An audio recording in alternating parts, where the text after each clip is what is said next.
Hi, I'm Lisa Blanchard. Welcome to my vlog, Scarred No More, Fitting into Sleeves. Today, we're here with Peter Mu to talk about love and beauty. Hi, Peter, welcome. Hi, Lisa. Thank you. It's glad to be here with you.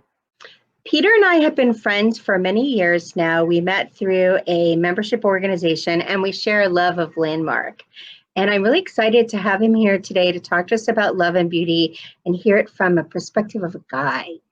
Peter. Wow. No pressure. I think honestly that's the first time I've been asked about my perception, my ideas about love and beauty as a man. So thank you. I appreciate the opportunity. That's awesome. Hey, so let me ask you something. Now I see that this blog that you're running is titled "Scarred No More" and fitting into sleeves. Would you share with me?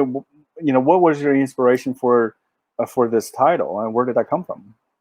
Sure. So I was born with a birthmark as a child, and about at age 11, it started to change, and the doctors felt that it was becoming cancer. I mean, in reality, in today's world, they would have said it's just your hormones changing, but back then they were concerned, and so it was removed. And my father was in the military, so the birthmark was removed by a military surgeon, and just kind of butchered my arm. The goal was to get the birthmark off, not any kind of cosmetic, aesthetic No, man. effect on the arm. So what was left is I had this scar on my arm and this misshapen arm right as this kind of tween age when I was first starting to become really concerned with my identity and how I looked. And it really shaped how I saw myself. I saw myself as deformed, and especially since all my life I had really been this beautiful daughter of my parents. And when you couple that with some sexual abuse, I just kind of was feeling deformed inside and out. And so I grew up, life went on, and along the way I had like weight gain, weight loss, weight gain, children, that kind of stuff. And I got to the point where my body image and my self-image was really just not healthy, not good. And so I decided to take it on as part of actually some work I've been doing in Landmark. And one of the issues I had was not only being scarred and wanting the scars repaired, but my arms were misshapen and carrying so much weight that I don't fit into like a regular size sleeve. Like all sleeves, you can see how tight this is. I Like, see. Yeah. yeah. And so I just wanted to not only not be so scarred, but also I just wanted to fit into normal clothes and sort of feel more normal. Like there were times where I was having to wear like maternity size clothing, even though I wasn't pregnant because of some body issues. And so this journey has really been about not only repairing my physical body, having actual surgery to repair these scars and these damage, but also trying to repair the internal image and damage and the feelings I had, or repair them or release them, just kind of changing so that the inside and the outside kind of had cohesion. If that makes sense. Yeah, it does. Yeah, thank you for sharing that with me. That makes sense now. And I think, thank you for inviting me to this conversation. I think this is a really relevant conversation now, especially given the current environment where a whole generation for young people is beginning to discover their identity and what love and beauty really is, and and for those who are impacted, young men and women who are dealing with whatever that they were given, right? And being empowered and transform their conversation and their relationship towards that. I think that's really awesome. It's very inspiring. So thank you for doing this project. Thank you for being here. Awesome. So Peter, what is love to you? What does love look like? How does it affect your world? Oh man, what does love look like? Great question, by the way. What does love look like? I think to me, I think to me, well, there are many kind of love, and I think to me, one kind of love that really speaks to me is in communication. Love to me is being fully known and fully knowing someone. Mm-hmm. Being fully known, as in the, it requires courage. It requires, vulnerability. It requires knowing yourself, and it requires intentionality. It requires actually you to be at peace with who you are and what you're dealt with, the way that you look, and the way that you grew up, and your background, your whatever aspect that makes up of who you are, and being fully known, for you to be able to communicate that to the fullest extent, to express yourself to the fullest extent, to really allow yourself to be known by another Mm-hmm. person. Drawing a contrast to oftentimes what you see in social media, or in in even social situations where people carry around this image or this facade, where that's the version of them that they want you to see, right? Where everything's perfect. You live in a beautiful house in a great neighborhood, make so much money, drive a nice car, and everything is beautiful, and there's no struggles in life, right? And the conversation is oftentimes very superficial. I don't feel love, given that kind of a situation. So when I feel love, and most love is that I am fully known Mm-hmm. by another person, and that my communications to them are fully heard and fully listened to.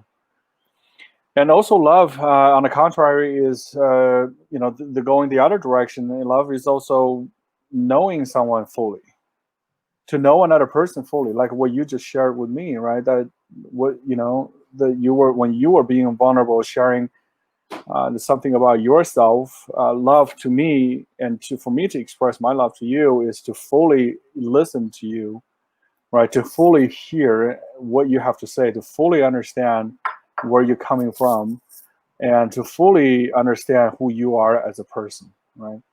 That requires me listening more and speak less, right? I hear that people say once that God gave you 2 ears and one mouth, and there's a reason for it, because you gotta listen more. So that to me is one form of love, being fully known and fully knowing someone. So I'm hearing you talk about love in a very general sense. Do you have romantic love in your life? Oh yes, of course. I am fortunate to be in a lasting and romantic relationship with a beautiful woman, Lisa Vittoria, as you know her as well. Um, so yeah, I've been really fortunate. In fact, that really got me present to how we actually started. At the beginning of our relationship. Um, I remember that love to me, for many years, it used to be a complete random event. As in, maybe I'll go to a party and then I'll meet a girl and I really like, and then maybe she'll like me, and maybe something will happen, or maybe not. Uh, and but when I first started with Lisa, I discovered that there is an opportunity to actually intentionally create love and intimacy in a relationship.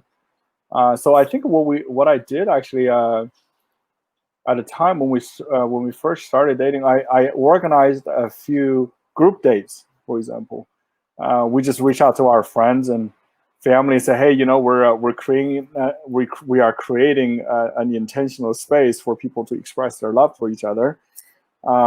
We can do anything really.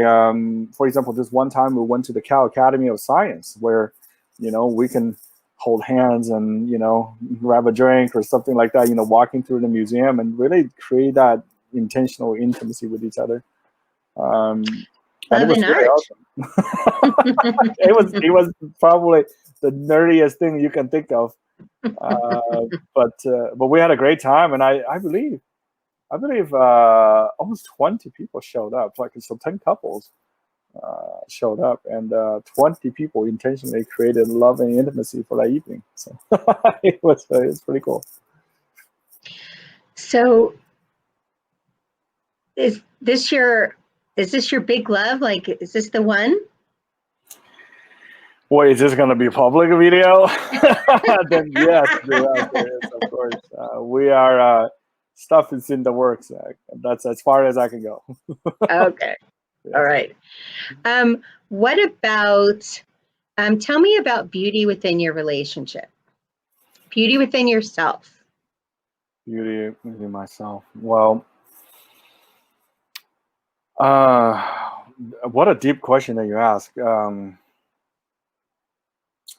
And reflecting to what you just shared with me, a lot of times I think, even, yes, when I was younger, that I think everybody, go through that phase in life where beauty is what other people define what it is for you, right?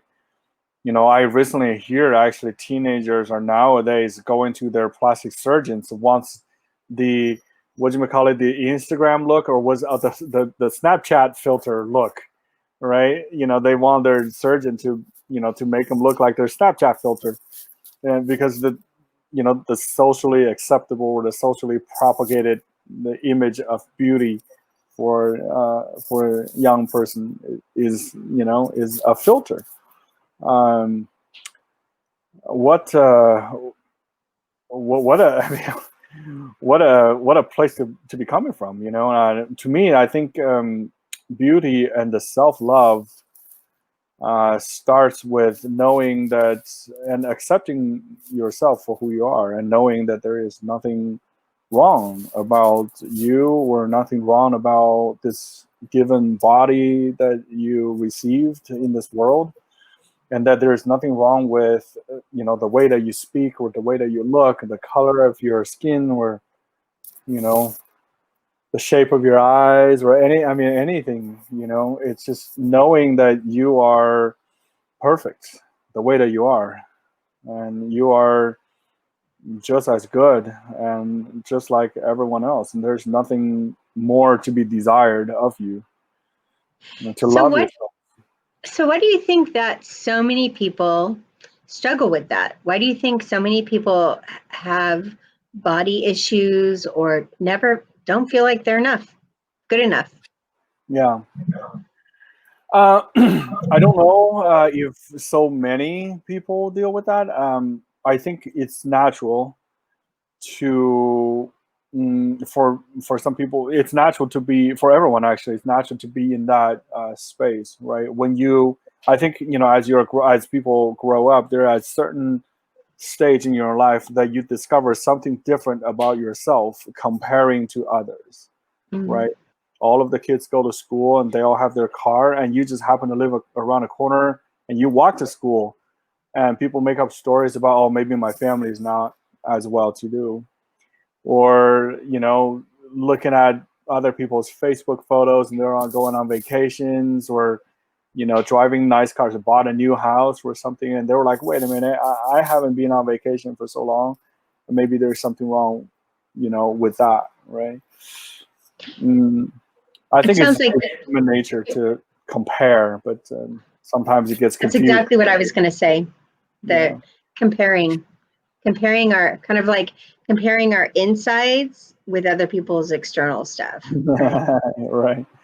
Yeah, and I think that's human nature. I think in a way that you instinctually, right, you look at what other people are doing, or maybe animals, right, back when we evolved, to look at what other animals are doing, they mimic, right? If the grass is greener on the other side, you will want to be on the other side, right? So you always looking to achieve what there is for self-preservation, for example, as a part of evolutionary biology.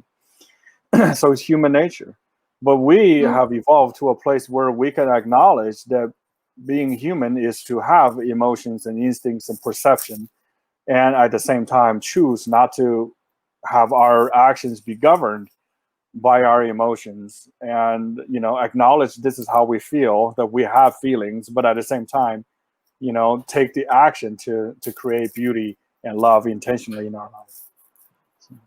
So how does someone who's struggling with these feelings of maybe inadequacy or body issues, or someone who's just judging them up against people on social media, judging themselves, how do they take first steps to change that? I mean, what kind of advice would you give to them?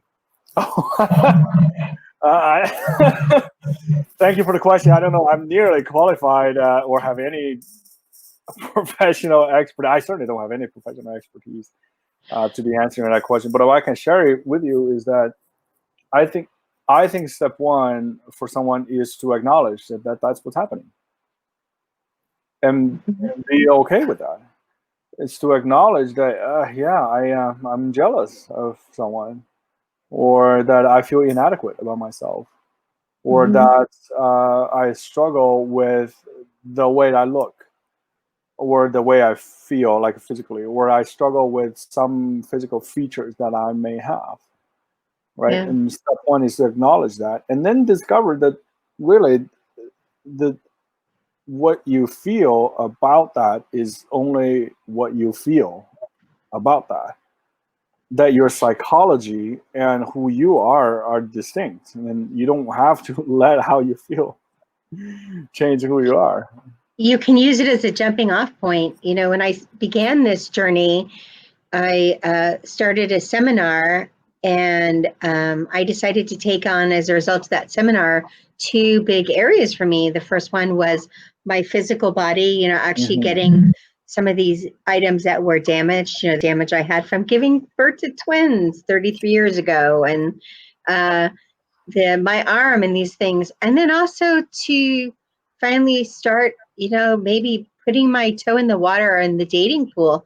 I had been single for 9 years and not even looking for love, right? Just hiding out, taking care of other things instead. And so really taking these things on kind of stirred the pot for me, just really brought these to the forefront. And I could stay in that self-doubt, or I could use it as a jumping off point. And well, you tell so, me, like, what, from that perspective, what was the source of your beginning to transform your relationship to the way your body is and how you relate to it? What was at the source of your change? So funny thing is, you actually have a part in that, and I've never shared that. I've never shared that with you. When you were doing your and Lisa's love, creating love, you had challenged me to ask somebody out to join you guys. And so I went and I asked somebody out. I was so nervous. I'd never done it, and it was somebody that was relatively new in my world, right? And I asked them out, and they turned me down. They just said, "Thank you for the invitation, but no." And I thought, I could have gone either way. I could have used that to allow myself to shrink, or I could use that as, okay, don't be a punk. Now it's time to step up, right? And so, I remember this event. How come that you made the choice to actually accept that and expand yourself in the process, as opposed to being disempowered by it and go into hiding and resisting? What was at the source of that? I think that I was looking around and I was seeing people in love. I was seeing you in your new blossoming relationship. I was seeing other people, and I wanted that. And what I knew is hiding out, not dating, staying at home, reading a lot of fiction was not going to generate that. Chances are my love was not going to come knock on my front door and say, "Hey, where have you been all my life?" So I was going to have to be generative, right? And I was going to have to move obstacles, move things that I had placed in my way in doing that. And so what I know is I don't have to reside in that place. I can create something new, right? And so I had a desire through the example of the people I had around me, and a desire in my heart to know and be known, right? And to love, that it was my responsibility. If I wanted that, I had to generate it. And so, but in the meanwhile, I had all these stories. I had these stories like, nobody's going to want me because I look like I'm 7 months pregnant. I have this hernia and this belly skirt, and I have these arm things. And it really interfered with my ability to see myself as attractive, right?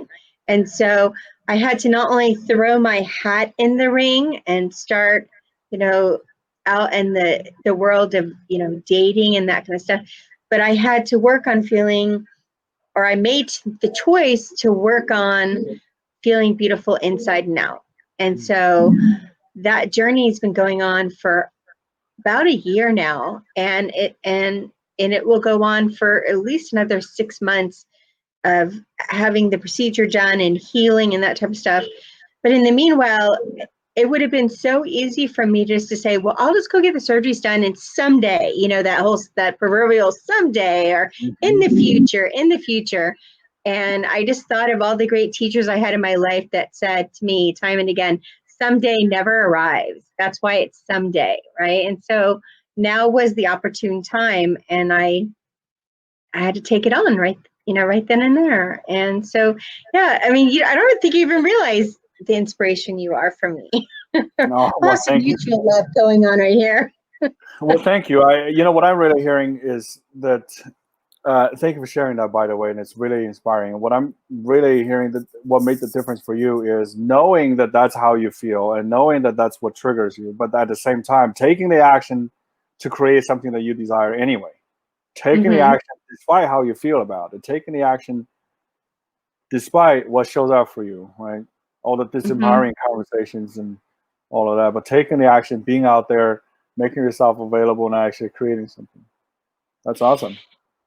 Yeah, and I also had to give up. I had to give up my stories. Like, I not only had to give up the story about not being physically attractive or take on the steps to change that, but I also had to give up stories like around online dating. It's horrible, it's hellish. Everybody there's fake. Like, I had to create a whole new possibility in that, and I had to create a whole new me in relationship to that. And that was work, actually. That was work. There's a lot of conversation, not only with me, but with other people getting to that place. So yeah, awesome. Yeah, I really get that. It wasn't easy. It wasn't just like, have that, and be done with it. It's so funny. I saw somebody posted on Facebook a video about this old lady that had a huge garden, and the video is about how every morning she would go out to her garden and harvest fresh vegetables, and it was in this beautiful setting. And the person that posted the video asked, who would like to live like her, in this beautiful garden, have fresh vegetables every day? Raise your hand. And people were like, yeah, me, I would love the garden and blah, blah, blah. And then what showed up for me was like, oh, that looks great. But I mean, are you willing to do what it takes to have a garden like that? Because it's back day after day, backbreaking work. And then there's a long winter where you have nothing, but you sow the seeds anyway every spring. It's that what people are not talking about. So yeah, the enormous amount of work is inevitable. It's definitely, and to gain that beauty, to have those things, it's the work, and it's the constant, right? It's not like you can just show up and 2 minutes later it's there, right? It's an ongoing process, and it's a season after season type of work. So I can really appreciate the analogy. Absolutely. That's really great. To cultivate love, per se. To cultivate love. We're going to sow love. We're sowing love. I love it. We should, my next blog should be about sowing love. That would be maybe a little weird. The other thing that reminded me of something is that, your title was Fitting into Sleep, right? So obviously you're referring to, your experience. And, I am about 6'2", 6 feet 2 inches tall. And for tall men out there across the world, they all know that our problem is that we never fit into sleeves that is actually long enough to cover, and so that when we wear a suit, it appears proper. It's an age long challenge. So no matter what you're dealing with, there's always something to be disempowered about, or you can do something about it. Custom-made shirts. There you go. Well, thank you so much, Peter, for this fun and delightful conversation. I appreciate you being here today.